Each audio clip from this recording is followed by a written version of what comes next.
حضرت علی علیہ السلام کا قول ہے قاد الفقر ان یکون کفرا، بعض اوقات غربت اور فقر انسان کو کفر کی طرف لے جاتا ہے۔ 10-12 ہزار جو میں نے سنا ہے سیاسی قیدی ہیں، خواتین قیدی ہیں۔ ڈاکٹر یاسمین راشد صاحب سے میں آج تک نہیں ملا ہوں، لیکن میں نے انہیں دیکھا ہے، پڑھا ہے، سنا ہے۔ ایک معزز خاتون ہے، پڑھی لکھی خاتون ہے، وہ دہشت گردی کے کیسوں میں پکڑی ہوئی ہے۔ عالیہ حمزہ صاحبہ کے والدہ میرے گھر آئیں، ایک انتہائی کیا اسے کہتے ہیں کہ پڑھی لکھی خاتون، سکول ٹیچر، ہیڈ ماسٹر، وہ اپنی بچی کے لیے کہہ رہی تھی کہ میری بچی کے لیے آواز اٹھائیں۔ کبھی اگر میری طرف زیادتی ہے تو اس کو میں زیادتی کہوں گا، اور کبھی نہیں کہوں گا جو میں کہہ رہا ہوں وہ حق اور سچ ہے، جو میرے مقابلے میں صحیح کہہ رہا ہے اس کو غلط کہوں گا انشاءاللہ۔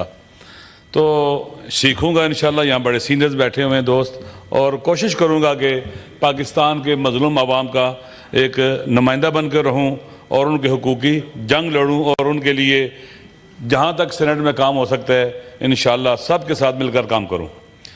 کل جو واقعہ ہوا رؤوف حسن صاحب کا، یہ قابل مذمت ہے، اور میرے خیال میں اس ایوان میں کوئی بھی ایسا نہیں جس نے اس کی مذمت نہ کی ہو، اور اس کے بارے میں تحقیقات ہونی چاہیے اور اس کا باقاعدہ مواخذہ ہونا چاہیے ان کا جنہوں نے یہ کام کیا ہے۔ دوسرا، فرحاد احمد، سید فرحاد احمد ایک شاعر ہے، ایک صحافی، ایک جرنلسٹ ہے، غریب آدمی ہے، ڈوکسو میں 5 مرلے کا گھر اس کا کرائے کا ہے، کوئی مالدار آدمی نہیں ہے، کوئی بینک بیلنس نہیں رکھتا، وہ مسنگ ہو گیا ہوا ہے۔ میرے خیال میں یہ ایک ظلم ہوا ہے، اور اس ایوان کو اس حوالے سے آواز اٹھانی چاہیے تاکہ اس غریب آدمی کے جو بیوی بچے ہیں وہ یہ سمجھیں کہ اس وطن کے اندر، پاکستان کے اندر ہمارے حق میں بولنے والے موجود ہیں اور ہمارے حقوق کی جنگ لڑنے والے موجود ہیں، اور ہمیں انصاف دلوائیں گے۔ لہذا یہ کام بھی قابل مذمت ہے، اور مسنگ کرنا میرے خیال میں ایک مہذب ملک کے اندر تو قابل برداشت نہیں ہے۔ نہ اس کا قانون اجازت دیتا ہے، نہ آئین دیتا ہے، نہ دین اجازت دیتا ہے، نہ انسانی ویلیوز اور اقدار اجازت دیتی ہیں کہ آپ اٹھائیں، لوگوں کو مسنگ کریں۔ میں ایسے دوستوں کو جانتا ہوں، لوگوں کو جو 8-8 7 سال سے مسنگ ہے۔ جب وہ مسنگ ہوئے تھے تو اس وقت کے ڈی جی سی کہتے تھے ان کے گھر والوں کو کہ 1 ہفتے میں آ جائے گا، 2 ہفتے میں آ جائے گا۔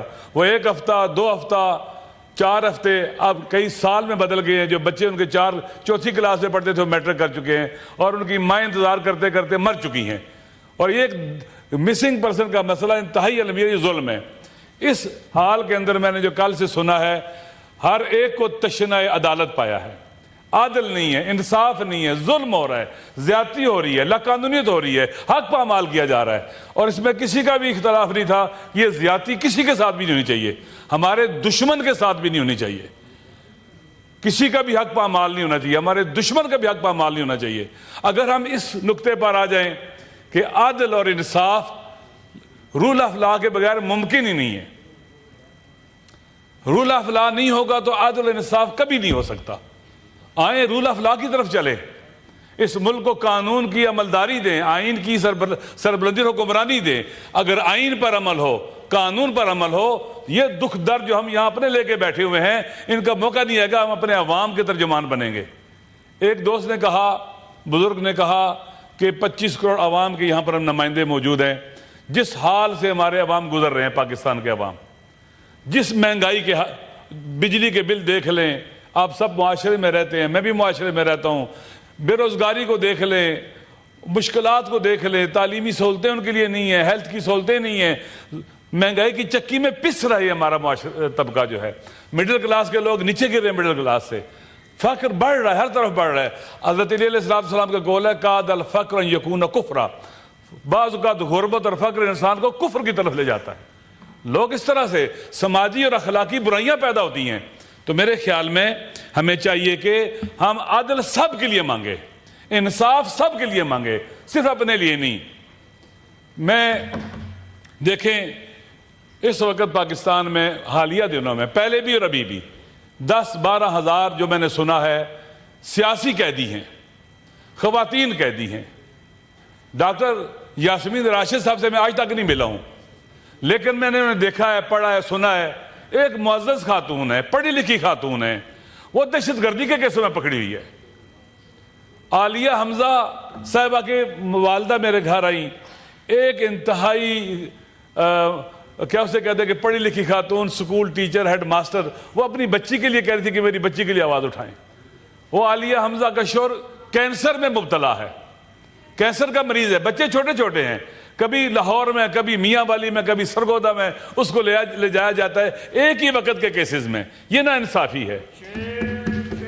اسی طرح سے اس طرف بیٹھے ہوئے دوست جو ہیں جس کے ساتھ بھی ظلم ہوا ہے وہ زیادتی ہے، نا انصافی ہے. ہم سب کو کنڈیم کر دیں کہ یہ نہیں ہونا چاہیے. دیکھیں حضرت علی علیہ السلام نے جب انہیں ضرب لگی فر کے مبارک پر، وہ بستر شہادت پر تھے، تو ایک وصیت کی انہوں نے کہ کون اپنے بیٹوں کو کون للظالم خصما وللمظلوم اونا، ظالموں کے دشمن بن کے رہنا اور مظلوموں کے مددگار بن کے رہنا. سوسائٹی میں دو ہی طبقے ہیں، ظالم اور مظلوم. ہمیں مظلوم کے ساتھ کھڑا ہونا ہے. ہم اگر کہتے ہیں کہ ہم 25 کروڑ عوام کے نمائندے ہیں تو 25 کروڑ عوام میں جو مظلوم ہیں وہ اکثریت ہے، ہمیں ان کا نمائندہ بننا پڑے گا. کیا وہ ہمیں کہتے ہیں کہ میں ان کا نمائندہ ہوں؟ میں کب ان کا نمائندہ بنوں گا؟ جب ان کا ترجمان بنوں گا. جب میں بولوں گا وہ سمجھے کہ ہم بول رہے ہیں، جب میں چلوں گا وہ سمجھے کہ ہم چل رہے ہیں. اس وقت پاکستان میں آپ دیکھ لیں مظلوموں کا حال، دنیا میں ایسے ہی ہے. غزہ میں دیکھ لیں، غزہ کے مظلوم آج دنیا کی مہذب اور سیولائزڈ کلچر جو اپنے آپ کو ڈیموکریسی، جمہوریتیں اور حکومتیں کہتے تھی، وہ بے نقاب ہو چکی ہیں. نسل کشی ہو رہی ہے. دیکھیں غزہ میں عورتیں ماری جا رہی ہیں، بچے مارے جا رہے ہیں. کون سپورٹ کر رہے ہیں؟ امریکہ، برطانیہ، یورپ. اور ہم جناب والا چاہتے ہیں کہ ان قاتل اور درندوں کے ساتھ نرملائزیشن کریں. اسرائیل کے ساتھ نرملائزیشن کی باتیں پاکستان میں ہونا شروع ہو گئی تھی. اس درندے کے ساتھ اس کا سفارت خانہ ہمارے ملک میں کھلے گا. پاکستان کے غیرت مند عوام یہ کبھی برداشت نہیں کریں گے کہ قاتل، مجرم، انلیگل، انلیجٹیمیٹ حکومت کے یہاں پر سفارت خانے کھلے، نمائندگی اس کی یہاں پر ہو. ہم برداشت نہیں کریں گے. یہ ظلم کے ساتھ دینا ہے، ان کو قبول کرنا. ہم ظالموں کا ساتھ نہیں دیں گے. پک اینڈ چوز نہیں ہو سکتا. سینیٹر صاحب، آپ کس سفارت خانے کی بات کریں؟ اسرائیل کا کوئی سفارت خانہ؟ بات ہو رہی تھی نرملائزیشن کی، بات ہو رہی تھی. NDU میں باتیں ہوئی ہیں. جی نہیں، NDU میں باجوہ صاحب نے سب MNAs کے ساتھ جو وہاں پر موجود تھے، سیاستدان تھے، بیوروکریٹ سے، وہاں بات کی. لہذا بہرحال مجھے خوشی ہے کہ آپ کہہ رہی ہیں کہ یہاں پر کوئی بھی نرملائزیشن کی طرف بات نہیں جائے گا اور ہمارا سینٹ اس کے مقابلے میں کھڑا ہو جائے گا انشاءاللہ. جی انشاءاللہ. اسی طرح سے وزیر اس وقت بیٹھے، وہ آپ وائنڈ اپ کریں تو وضاحت کریں گے. جی میں ختم کرتا ہوں انشاءاللہ. ایمل صاحب میں اسی طرح سے پلیز میں طاہر صاحب پلیز میں بات کرتا ہوں. دیکھیں پلیز یہ بات کرنے دیں.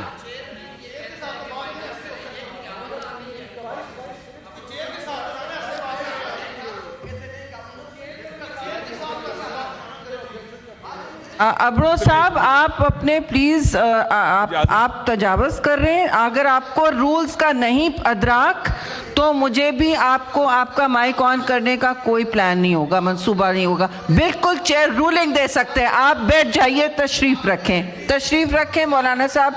سینیٹر صاحب آپ جاری رکھیں، نہیں تو آپ دونوں کا مائک بند. تھینک یو جی. آپ کو رولز کا نہیں پتا تو آپ تشریف لے جائیے. میری گزارش ہے کہ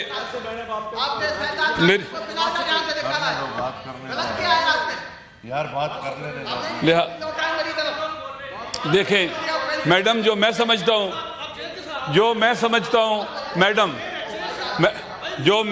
ہوں آپ لوگ تمیز کے دائرے میں رہیں پلیز. کسی کی حد تک کرنے کی ضرورت نہیں ہے. میرے خیال میں کوئی حد تک کرنے کی کسی کی ضرورت نہیں ہے. آپ لوگ تمیز کے دائرے میں رہیں، تشریف رکھیں. آجا میں ریکویسٹ کرتا ہوں. جی پلیز علامہ صاحب، آپ چیئر پر مخاطب، آپ ادھر مخاطب ہوں اور آپ اپنی تقریر جاری رکھیے. مہذب طریقے سے آپ بول رہے ہیں. آپ بیٹھ جائیں. آپ پلیز میڈم آپ کنکلوڈ کریں، آرام سے کنکلوڈ کریں پلیز، اپنی بات کیجئے.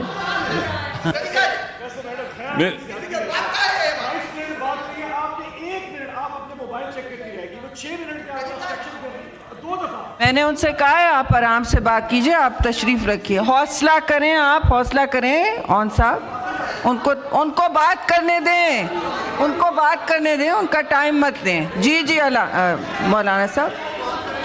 سینیٹر صاحب آپ جاری رکھیں. بالکل میرا حق ہے میں ان سے پوچھوں کہ سفارت خانہ کھل رہا ہے کہ نہیں. جی ٹھیک ہے.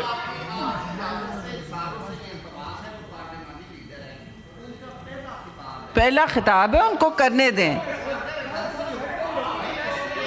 میں نے بالکل نہیں روکا ہے ان کو. آپ پلیز جاری رکھیں, ان کا خطاب مت خراب کریں. ان کا خطاب مت خراب کریں. میں نے ان کے حق میں بولا تھا کہ ان کو وضاحت کی ضرورت ہے. آپ پلیز علامہ صاحب please carry on, please carry on. جو لوگ جیلوں میں پڑے ہیں کوئی بھی ہے بے گناہ ہے, پی ٹی آئی کے ہیں, عمران خان صاحب ہیں, یا کوئی اور بھی ہیں, جو بھی بے گناہ ہے, وہ نون لیگ کا ہے, وہ پیپلز پارٹی کا ہے, کسی بھی پارٹی کا ہے, یا کسی پارٹی کا نہیں مظلوم ہے, ہم سب کی ذمہ داری ہے کہ ان کے لیے آواز اٹھائیں, ہم ان کے لیے بولیں. یہاں سے شروع کریں. جب ہم عوام کے لیے بولیں گے, لوگ ہمارے لیے بولیں گے. اگر ہمیں ذرا سی تکلیف ہو جائے, ہم چیخنا شروع کر دیں, لیکن عوام چیخ چیخ کر گلے ان کے بیٹھ جائیں, ان کی آواز نہ سنیں, وہ ہمارے لیے نہیں بولیں گے, ڈیٹیچ ہو جائیں گے. اور جس حکومت کے ساتھ, جن لوگوں کے ساتھ عوام نہ ہو, پھر وہ ان کے ساتھ کچھ بھی ہو سکتا ہے. آپ دیکھیں ایران میں پریزیڈنٹ 2-3 دن پہلے وہ ان کی شہادت ہو گئی. آپ دیکھیں کل سے آج تک کتنی دنیا ان کے جنازے میں ہے, انسان حیران رہ جاتا ہے. وہ شخص ایک دن چھٹی نہیں کی 3 سال میں, اس نے ویکینڈ کے اوپر وہ عوام میں جاتا تھا, مظلوم محروم علاقوں میں جاتا تھا, ان سے ملتا تھا, اور پھر عوام کے ساتھ تعلق ہے. انہوں نے 28 جون کو within 50 days نئے صدر کے انتخابات کی تاریخ طے کر دی ہے. جو عوام سے جڑے ہوتے ہیں, نہ انتخاب سے بھاگتے ہیں, نہ عوام سے ڈرتے ہیں, خوفزدہ ہوتے ہیں. اگر ہم عوام کے حقوق کے لیے لڑیں گے, ہم کوئی چھٹی نہیں کریں گے, جائیں گے, ہم سب جائیں, ہم سینیٹرز ہیں, ہم جائیں بلوچستان کے مظلوم اور محروموں کے پاس, انگیج کریں ان کو, ہاریوں کے پاس جائیں, مزدوروں کے پاس جائیں, پسے ہوئے کچلے طبقے کے پاس جائیں, انہیں انگیج کریں. آپ ہمارے بھائی ہیں, ہم آپ کے لیے لڑیں گے, مریں گے, وہ ہمارے لیے بھی اٹھیں گے, پاکستان کے ساتھ کھڑے ہو جائیں گے, پاکستان آگے بڑھ جائے گا. آج اس حال میں پہنچ چکا ہوا ہے, یہ پاور پالیٹکس کا نتیجہ ہے. پاور پالیٹکس کی وجہ سے پاکستان ٹوٹا ہے. پاور پالیٹکس کی وجہ سے یہاں پر کھلواڑ کھیلا گیا ہے, آئین کے ساتھ, دستور کے ساتھ, عوام کے ساتھ, اور آج بھی کھیلا جا رہا ہے. شکریہ. انشاءاللہ مجھے امید ہے کہ اگر ہم عوام کے لیے اٹھیں گے. ابھی گلگت بلتستان میں آپ دیکھ لیں, آخری بات, گلگت بلتستان میں حساس علاقہ ہے, وہاں پر ابھی آپ دیکھیں ایس اے ایف کے ذریعے لوگوں کی زمینیں لی جا رہی ہیں. وہاں کے لوگ ناراض ہیں. کشمیر کی طرف خدا نہ خواستہ وہاں صورتحال پیدا نہ ہو جائے. وہاں پر یونیورسٹی کے لیے بلتستان میں وائس چانسلر کا انتخاب ہونا ہے, کتنا عرصہ نہیں ہوا ہے, اور ایک ایسے بندے کو مسلط کیا جا رہا ہے جو لوگ پسند نہیں کرتے, اور اس کے مقابلے میں بہترین لوگ ہیں. کوئی جی سی کا ہے, کوئی یونیورسٹی کا وائس چانسلر رہ چکا ہے, کوئی اور یونیورسٹی کا, ان میں سے کسی کو بنا دیں, لوگ قبول کرنے کو تیار ہیں. جو پہلا ہے وہ وہاں لوگوں کی نظروں میں بدنام ہے, تعلیمی اداروں میں لوگ برداشت نہیں کرتے. میری گزارش یہ ہے کہ ہماری حکومت جو ہے عوام کے ساتھ کھڑی ہو, عوام کی آواز, عوام کا ترجمان بنے, عوام کا ساتھ دیں.